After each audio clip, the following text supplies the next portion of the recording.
नमस्कार मित्रांनो, स्वागत आहे तुमचं आमच्या चॅनलवर परत एकदा। मित्रांनो, तुम्ही नुकतेच कमवायला सुरू केलेला आहे का किंवा येणाऱ्या काही दिवसात तुम्ही तुमच्या कर्मचारी वर्गात पाऊल टाकणार आहात का? तर हा व्हिडिओ तुमच्यासाठी आहे। कसं आहे मित्रांनो, आपली पहिली नोकरी मिळवणं, आपल्या नोकरीचा पहिला चेक मिळवणं ही एक स्पेशल फीलिंग्स असते। नवीन नोकरी, नवीन काम, नवीन मित्र, पहिला येणारा पगार आणि अडल्ट वर्ल्ड मध्ये एक मोठं पाऊल। परंतु इथे एक गोष्ट आहे मित्रांनो, ही जरी सेलिब्रेशन करण्याची वेळ असली तरी सावधगिरी बाळगण्याची देखील वेळ आहे। आता तुम्ही विचाराल का? कारण कसं आहे मित्रांनो, क्षणिक उत्साहाच्या भरात आपण पैशाच्या काही अशा चुका करतो ज्या भविष्यात आपल्याला परिणामकारक ठरू शकतात। आता चुका म्हणल्यानंतर थोडस भीती वाटली असेल तुम्हाला, बरोबर आहे ना? पण काळजी करू नका, आम्ही तुमच्यासाठी इथे बसलेलो आहोत तुमची मदत करण्यासाठी। या व्हिडिओमध्ये आपण पहिली नोकरी लागल्यानंतर कुठल्या अशा पैशाच्या चुका आहेत ज्या टाळल्या पाहिजेत याच्याबद्दल डिस्कशन करणार आहोत। आता ही गोष्ट कुणाला मदत करणार आहे? जे लोक आपलं फायनान्शियल फ्युचर सेट करणार आहेत किंवा त्यांना पैशाच्या बाबतीत नियोजन करायचं आहे, त्यांच्यासाठी हा व्हिडिओ खूप जास्त महत्त्वाचा ठरणार आहे आणि मदतगार देखील ठरणार आहे। ठीक आहे, तर आपण या व्हिडिओमध्ये आता सगळ्या गोष्टी डिटेलमध्ये बघूया। पण व्हिडिओ सुरू करण्यापूर्वी या व्हिडिओला लाईक करा, जास्तीत जास्त शेअर करा आणि ग्रो मराठीला सबस्क्राइब जरूर करा, कारण असेच महत्त्वाचे कंटेंट आम्ही तुमच्यासाठी नेहमी आणत असतो।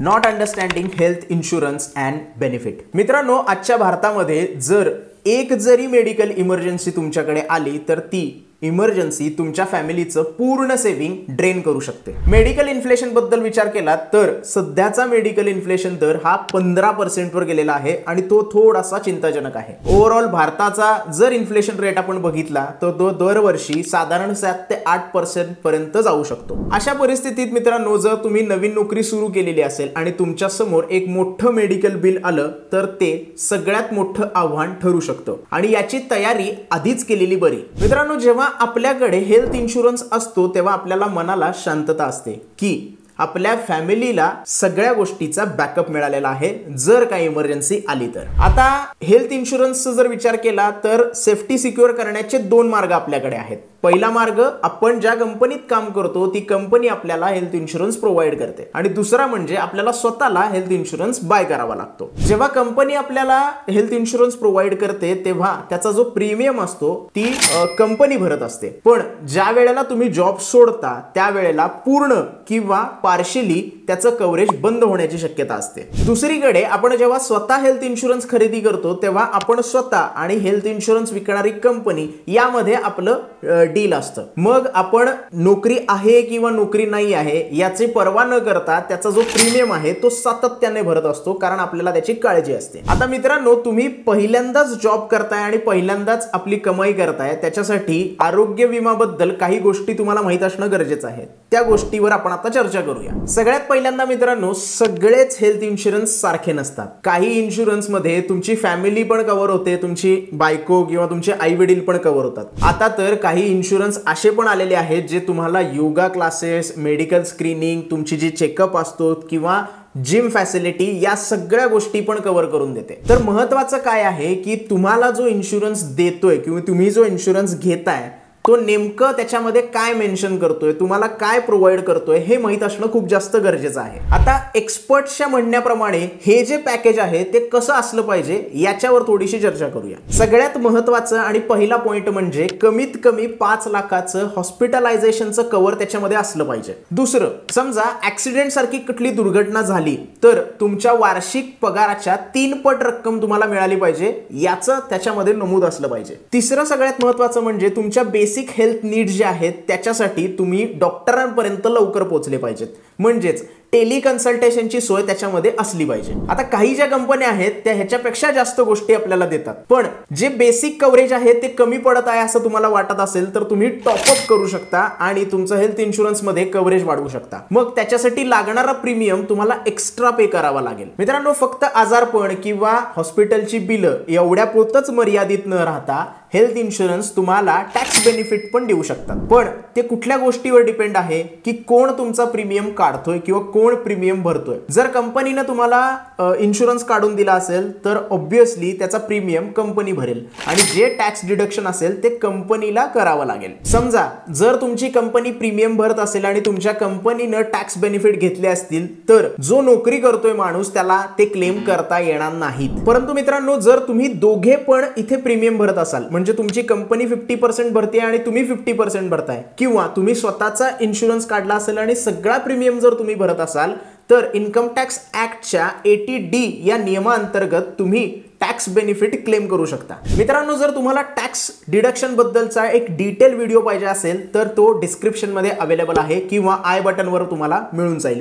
तुम्ही तिथे टॅक्स बद्दलच्या सगळ्या गोष्टी डिटेल मध्ये शिकू शकता. सगळ्यात महत्त्वाचं काय आहे मित्रांनो, जेव्हा तुम्ही तुमच्या करिअरला सुरुवात करता, जेव्हा तुम्ही तुमची पहिली नोकरी करता, तेव्हा सगळ्यात महत्त्वाचं म्हणजे तुमच्या आरोग्याकडे किंवा हेल्थ इन्शुरन्सकडे लक्ष देणं किंवा त्याला प्रायोरिटी देणं खूप जास्त गरजेचं आहे. म्हणजे पुढे जाऊन अशी काही इमर्जन्सी जर आली तर तुम्हाला ती धोकादायक ठरणार नाही किंवा तुम्हाला ते मोठं आव्हानही वाटणार नाही. मित्रांनो, या सगळ्या गोष्टी जर तुम्हाला जाणून घ्यायच्या असतील तुमच्या कंपनीतर्फे तर तुम्ही HR शी डिस्कशन करू शकता. आवश्यक असणारे प्रश्न त्यांना विचारू शकता, जेणेकरून फ्युचरमध्ये अशा गोष्टींपासून तुम्हाला त्रास नाही होणार. Impulsive spending. मला माझा पहिला पगार मिळालेला आहे आणि मी आता एक नवीन स्मार्टफोन घेणार आहे. पण थांबा, जसं तुम्हाला स्वातंत्र्य मिळतं तशी तुमच्यावर एक जबाबदारी पण असते. स्वतःला ट्रीट करणं हे काही चुकीचं नाहीये, पण अनावश्यक खर्च करणं हे चुकीचं आहे. कारण जर आपण विचार न करता खर्च करत गेलो तर आपला फंड जो असतो, जो आपल्याला सॅलरी मिळालेली असते, तो लवकरच ड्रेन होण्याची शक्यता असते. आणि म्हणून आपल्याकडे पगार आला आहे म्हणून आपण फक्त लक्झरी वस्तू खरेदी करणं हे आपल्याला थांबवलं पाहिजे. याचं कारण असं आहे की जर तुम्हाला अत्यावश्यक गरज असणारी गोष्ट जर पाहिजे असेल, त्यावेळी तुम्ही आधीच जर खर्च करून बसला असाल एखाद्या लक्झरी गोष्टीवर, त्यावेळेला तुमच्याकडे कुठलाही पैसा शिल्लक राहणार नाही ती अत्यावश्यक गोष्ट घेण्यासाठी. मित्रांनो, जर तुम्ही सेव्हिंग प्रॉपर पद्धतीने केली तर फ्युचरमध्ये तुम्हाला त्याचा लाभ होऊ शकतो. याचा विचार थोडासा तुम्ही केला पाहिजे आणि त्याच्यासाठीच काही मुद्दे मी तुम्हाला सांगणार आहे. सगळ्यात पहिला म्हणजे तुमचं बजेट तयार करा. आपल्या सॅलरी मधला प्रत्येक रुपया हा कुठे जातो याचं आपल्याला नियोजन करता आलं पाहिजे आणि हे आपल्याला माहिती असलं पाहिजे. आणि त्याचसाठी तुम्ही 50-30-20 हा फॉर्म्युला यूज करू शकता. तुमच्या हातात जे काही उत्पन्न आलेलं आहे किंवा जी सॅलरी आलेली आहे त्याचे 3 भागात विभाजन करा. 50% तुमच्या बेसिक नीड्ससाठी वापरा, 30% तुमच्या पर्सनल यूजसाठी वापरा आणि 20% हे स्ट्रिक्टली सेव्हिंग मध्ये टाका. मित्रांनो, अशा पद्धतीने तुम्ही 3 ठिकाणी जर वेगवेगळ्या बास्केट तयार केल्या तर तुमच्यासाठी ते फायद्याचं ठरणार आहे. आणि प्रत्येक बास्केटमध्ये किती अमाऊंट टाकायची आहे हे तुम्ही ऑलरेडी ठरवलेलं असाल आणि त्या पद्धतीने जर तुम्ही स्पेंडिंग केलं तर तुमची इच्छा पण आहे, म्हणजे काही गोष्टी खरेदी करण्याची इच्छा असते ती पण पूर्ण होईल, तुमच्या बेसिक नीड्स पण कव्हर होतील आणि तुमचे सेव्हिंग्स पण होतील. दुसरा पॉइंट इथं सगळ्यात महत्त्वाचा आहे, तो म्हणजे तुम्ही तुमचे गोल्स सेट केले पाहिजेत. तुम्हाला भविष्यात कुठली गोष्ट घ्यायची आहे, कदाचित ते घर असू शकतं, एज्युकेशनसाठी फंड असू शकतो, त्याचा विचार तुम्ही पहिल्यांदा केला पाहिजे. फक्त सेव्हिंग करू नका. इन्व्हेस्टिंग करताना थोडंसं शिकून घ्या आणि मग इन्व्हेस्ट करा. त्याच्याबद्दल आपण थोड्या वेळात बोलणारच आहोत. तिसरा महत्त्वाचा पॉइंट म्हणजे शॉपिंग लिस्ट तयार करणं. फक्त बाय करायचंय म्हणून बाय करायला जाऊ नका. एक लिस्ट तयार करा की आपल्याला या गोष्टी या महिन्यात बाय करायच्या आहेत आणि मगच त्या घ्यायला जावा. चौथा पॉइंट म्हणजे थोडंसं थांबा आणि विचार करा. काय विचार करा तर खरंच आपल्याला ही गोष्ट आता लागणार आहे का, मला खरंच या पर्टिक्युलर गोष्टींवर खर्च करण्याची गरज आहे का. मित्रांनो, ह्या पॉइंटचा जर तुम्ही विचार केला तर तुम्ही हुशारीने आणि सातत्याने सेव्हिंग करू शकता. त्यामुळे तुमची पहिली नोकरी ही तुमच्या भविष्य मजबूत करण्यासाठीचा एक बेस ठरते. Not understanding the tax implications. मित्रांनो, आता आपण एका महत्त्वाच्या गोष्टींवर चर्चा करणार आहोत. फर्स्ट टाइम अर्नर जे असतात किंवा ज्यांची पहिली नोकरी लागलेली असते ते लोक ह्या गोष्टीकडे दुर्लक्ष करतात. मित्रांनो, आपण जेव्हा कमवायला सुरू करतो, म्हणजे आपली पहिली नोकरी असते, तेव्हा आपल्या पगाराच्या स्लिपमध्ये म्हणजे सॅलरी स्लिपमध्ये वेगवेगळ्या गोष्टी आपल्याला बघायला मिळतात. जसं की आपला ग्रॉस इन्कम, बेसिक सॅलरी किती आहे, हाऊस होल्ड आपल्याला किती मिळतोय, म्हणजे घरासाठीचा भत्ता किती मिळतोय, अशा वेगवेगळ्या गोष्टी आपल्याला त्या सॅलरी स्लिपमध्ये बघायला मिळतात. पण सगळ्यात महत्त्वाचं काय आहे हे तुम्हाला माहिती आहे का? तर सगळ्यात महत्त्वाचं आहे की तुमचा टॅक्सेबल इन्कम किती आहे. आता टॅक्सेबल इन्कम म्हणजे काय की सीटीसी मधून तुमची ग्रॅज्युटी आणि प्रॉव्हिडंट फंड वजा केल्यानंतर राहणारी रक्कम. मित्रांनो, तुमच्या टॅक्सेबल इन्कमच्या आधारावर वेगवेगळ्या टॅक्स स्लॅबमध्ये तुम्ही बसू शकता. जर तुमचं वय 60 वर्षापेक्षा कमी आहे आणि 2.5 लाखापेक्षा कमी तुमचा वार्षिक इन्कम आहे तर तुम्हाला कुठलाही टॅक्स लागणार नाही. जर तुम्ही 2.5 लाख ते 5 लाखाच्या दरम्यान जर कमवत असाल वार्षिकरित्या तर तुम्हाला 5% टॅक्स लागू शकतो. मित्रांनो, हे असे स्लॅब चालूच राहतात आणि याच्या पलीकडे जाऊन आपल्याकडे अल्टरनेटिव्ह टॅक्स स्लॅब पण अवेलेबल आहेत, जे आपल्याला मदत करतात की आपल्याला नेमका किती कर भरायचा आहे आपल्या इन्कमवर. आता इथे दुसरा महत्त्वाचा मुद्दा म्हणजे TDS म्हणजेच टॅक्स डिडक्शन ॲट सोर्स. कदाचित तुमच्या एम्प्लॉयरने हा आधीच कट केलेला असेल, पण तुम्हाला ही गोष्ट माहिती आहे का मित्रांनो की तुम्हाला हा TDS रिफंड म्हणून मिळू शकतो, पण त्याचं नियोजन तुम्ही व्यवस्थितपणे करणं खूप जास्त गरजेचं आहे. मित्रांनो, जर तुम्हाला टॅक्स लायबिलिटी रिड्यूस करायची असेल तर तुम्ही होम लोनचा हप्ता त्याच्यासाठी दाखवू शकता किंवा PPF सारख्या इन्व्हेस्टमेंट देखील करू शकता. मग आता हे सगळं करण्याचा योग्य मार्ग कुठला?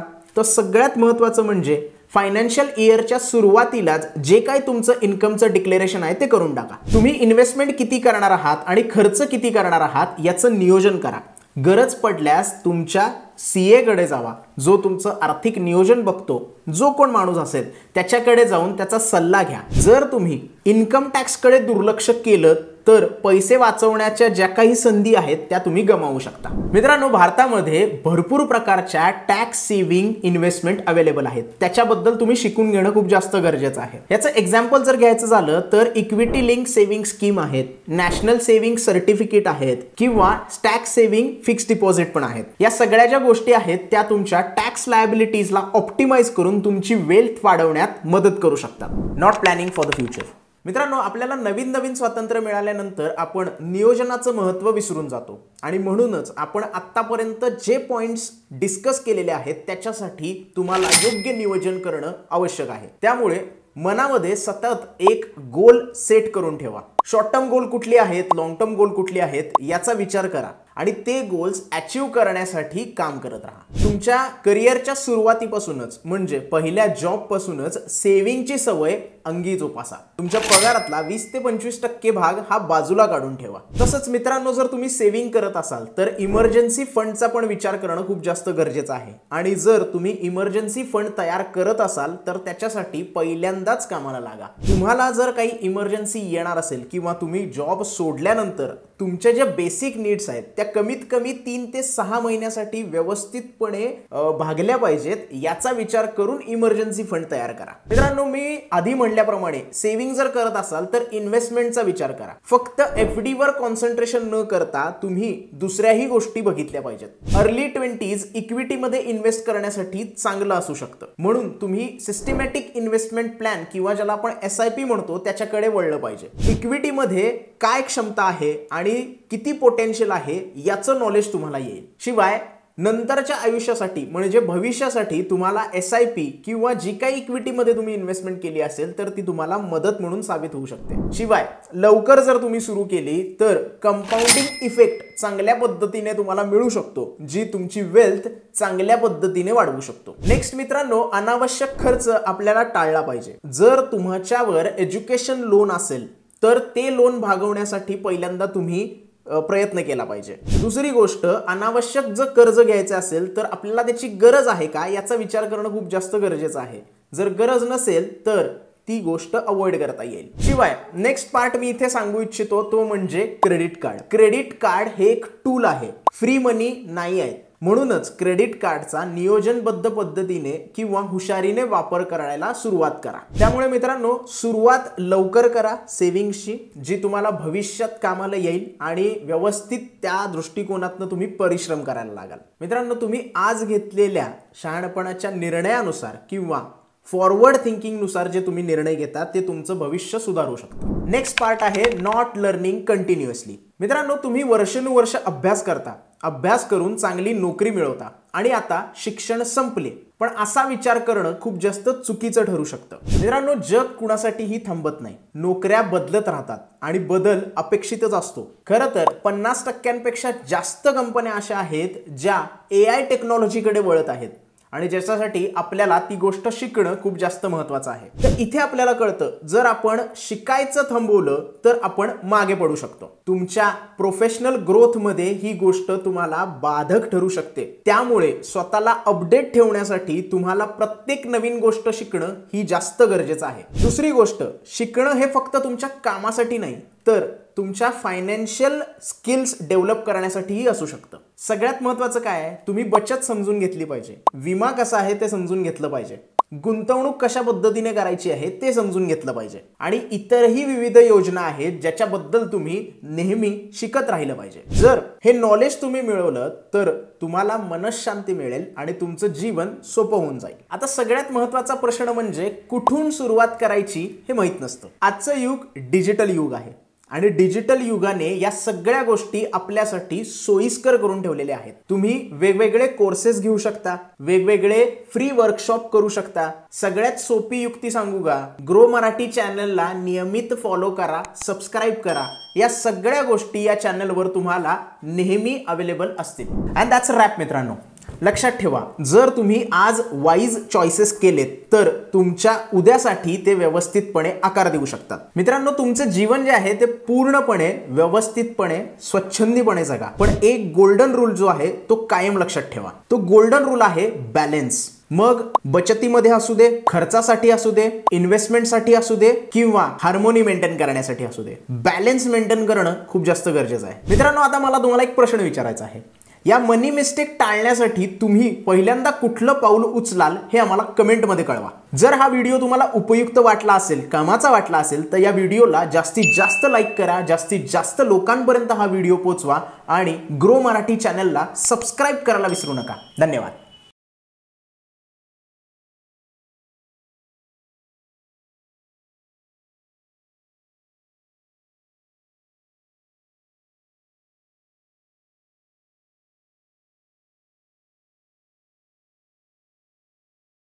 Investment in securities market are subject to market risks. Read all the related documents carefully before investing. Please read the risk disclosure documents carefully before investing in equity shares, derivatives, mutual fund, and or other instruments traded on the stock exchanges.